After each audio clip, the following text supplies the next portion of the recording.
In this battle report review, you're gonna learn about how I got absolutely crushed playing as Crusher Stampede against Orks the other night, and what you can do in the future to avoid having the same thing happen to you when you play as Crusher Stampede. Just so you guys know, 10th edition is my first ever edition of playing Warhammer, so if you know things that I am unaware of or I'm displaying a lack of awareness of, let me know in the comment section below so that you can help me as a new player and other new players as well, because I got absolutely stomped inside this game. Over here you can see an image of the army that I brought to the table. You know, I probably could have changed the models and made the models face the camera to look a little bit better, but what you'll see is a Trigon. We have a couple of Carnifexes. We have a Norn Emissary, a Winged Hive Tyrant, a Hive Tyrant right here, Tyrannocyte, a couple of Tyrannofexes, and some Zoanthropes. For my opponent, what you're gonna notice is he's basically just bringing Orks. You got Beast Snaggle Orks inside some trucks that you can see over here that he has. Actually a Batman model that you most likely saw in the thumbnail of this video. And then we also have some trucks that carry Beast Snaggers that deal mortal wounds. And he had one truck filled with these models that I believe are called Flash Gits that I will forever remember, because those models absolutely eviscerate whatever they're shooting at on the board. The Flash Gits, I mean, those things do a ton of damage. What we have over here is the primary mission that we played, which was called Purge the Foe. We also have the mission rule supply lines, which is irrelevant because I got tabled in 2 turns. But I think the most important thing here is the deployment that we had during the game. We have an objective here, and then going across the center over here. I was on this side of the table, my opponent was on this side of the table, and when I went to go deploy my units, I thought that because I had a small number of units that I would want to just stay on one side of the board. So when I deployed, what you're going to notice later is that I deployed a ton of my units in this corner over here behind cover so that I could shoot my opponent's models, and he overloaded his units on this side of the board. And in retrospect, I think that I should have pushed my models onto the opposite side of the board, which would have bought me some time and not allow my models to get shot at so quickly. But what you'll see in the video over here is what I was talking about, where I put my models on one side of the battlefield. I don't really have anything contesting this objective over here. I do have some models in Deep Strike, the Trigon, and the Winged Hive Tyrant as well. As well as the Tyrannocyte that I end up placing in the center of the board right over here. The plan was to get some shots off with the Zoanthropes alongside the Tyrannocyte that I dropped down, which failed horribly, which you'll see in a moment.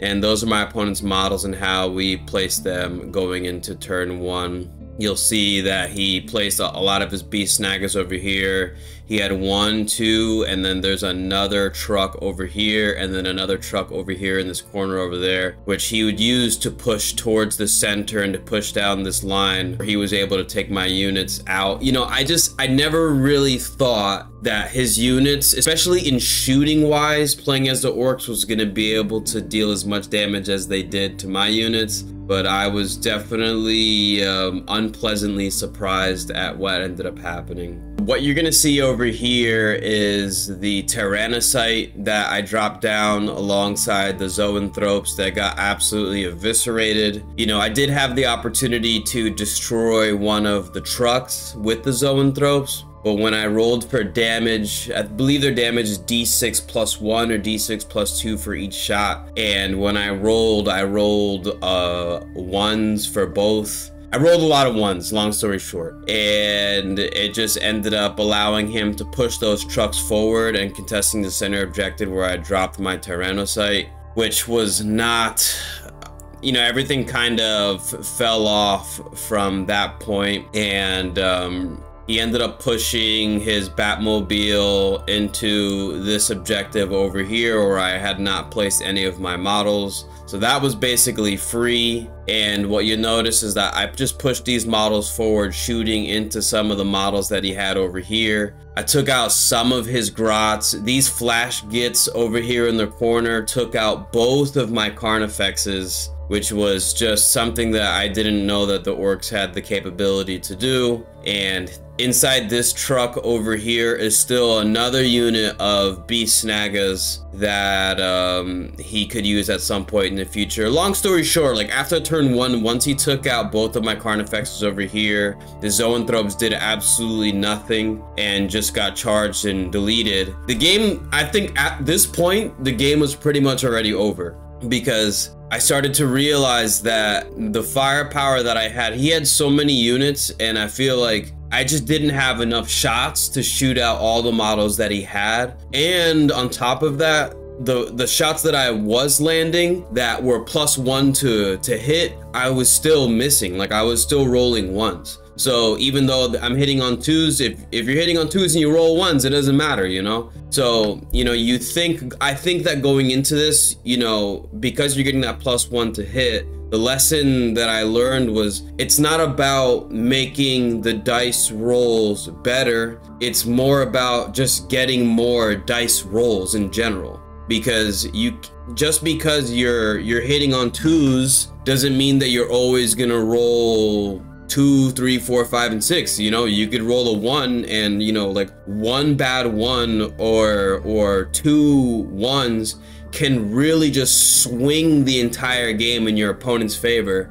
which is something that I realized in this game. And especially when I don't have that many models. Like if I, you know, took out a Tyrannofex, which is 245 points, and added, you know, probably 30 or 40 Termagants on the battlefield, which gives me so many more shots to be able to shoot at, you know, Grots, to be able to move block the trucks from moving up the board free, to be able to stop them from going into this unit over here. I feel like when you're playing as Tyranids, you need to play to control the board and not to just sit there and just get eviscerated by all of the units, especially those flash gets over there in that corner. You know, the Tyranids, what you notice over here, like these guys are not that tough. And, you know, even the Norn Emissary, who has 15 wounds, has feel no pains when he's on an objective, you know, it's, when you look at the damage profile of his attacks, it's not anything special, you know? So I think that, you know, going on into the game, going on into the next turn, you know, he ended up just continuing to push the models up the battlefield. This is the center of the battlefield. You know, he destroyed, I had to fall back with some of my Zoanthropes that you're gonna see over here.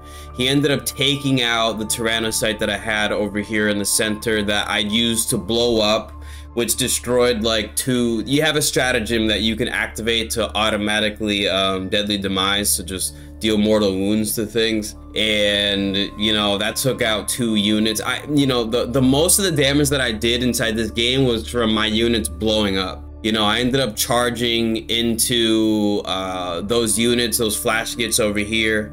And long story short, like I didn't even get to take out 1 unit in the entire, like every unit my opponent had this entire game. By the end of the game, I hadn't even taken out 1 the entire time. So going into this, I think the lesson that I learned was when you're playing as Crusher Stampede, you need a Hierophant. You need just a unit with 30 wounds on the battlefield that's just gonna take up a ton of space. And I think that when you have that +1 to wound may play a little bit better. And I also think that a Hierophant has 2d6 deadly demise. So once, you know, they're crowded and you do decide to blow up once that model does go away, that you're dealing mortal wounds at a much more significant rate to allow your opponent's models to get taken out. Because when you're having deadly demise D3 and your models are getting taken out just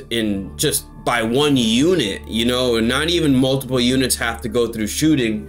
You know, the flash gets and other models are just shooting 1 time and are taking out your Tyrannofexes, your Hive Tyrants, you know, your Carnifexes are just getting eviscerated. I just don't think that Crusher Stampede with the models that people generally play as Tyranids is really built for that. I think that you need to be playing the models that have 30 wounds just to put yourself in a position where, you know, you have the opportunity to keep your models on the battlefield, because, you know, this is turn 2, guys, and all I have left is 2 Tyrannofexes over there and some Zoanthropes, and the Northern Emissary is about to get absolutely bodied by all of these units over here. And at that point, I looked at him, I was like, yo, I think this game is over. You know, I don't think that, well, I had like a Trigon and a Winged Hive Tyrant in reserves that I could have brought in, but looking at what happened to the other Hive Tyrant and my Carnifexes, there's no difference between anything that I could put back onto the battlefield and what just got absolutely destroyed by. So, you know, long story short, what I learned is just to make sure that when you're playing as Crusher Stampede, maybe don't play Crusher Stampede, play a different, you know, detachment rule. I just think that unless you have models that have 30 wounds, like a Hierophant, like a Haradon, I believe its name is, you do not play this detachment. You just can't do it, because if you do it, your models are just, you cannot, if you do that, you just can't go straight monsters that have, you know, 9 toughness or 10 toughness. Maybe if you're gonna just be putting monsters on the battlefield, it needs to be the Maleceptor with 11 toughness and 14 wounds, just so that, you know, that 11 toughness can really reduce,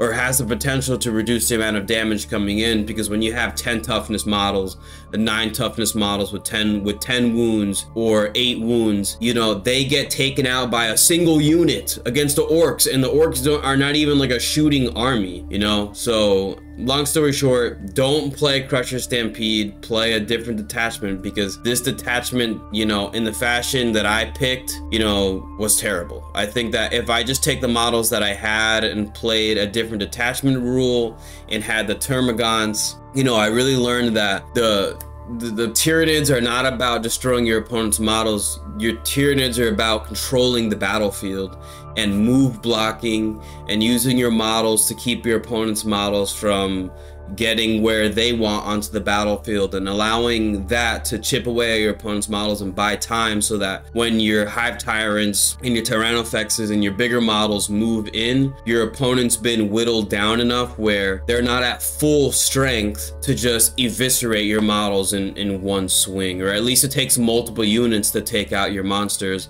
as opposed to just one unit to do that. And that's pretty much it for the battle report, guys. If you like videos like this, you can like this video. I know it's a bit different to what people are generally doing on YouTube in terms of battle reports, but I just want to be able to get battle reports down into like a 10-minute thing where we just go over what I learned, and not so much going over the entirety of this 2-hour whooping that I took over here, which probably wouldn't have been that fun to watch, but just going over the lessons that I learned inside the game, just to help new players avoid the same experience that I went through. Okay, so whenever I end these videos, I always say the same thing. Always remember, eat healthy, okay, work out every single day. Most importantly, you guys got to remember to believe in yourself. All right, peace out, people.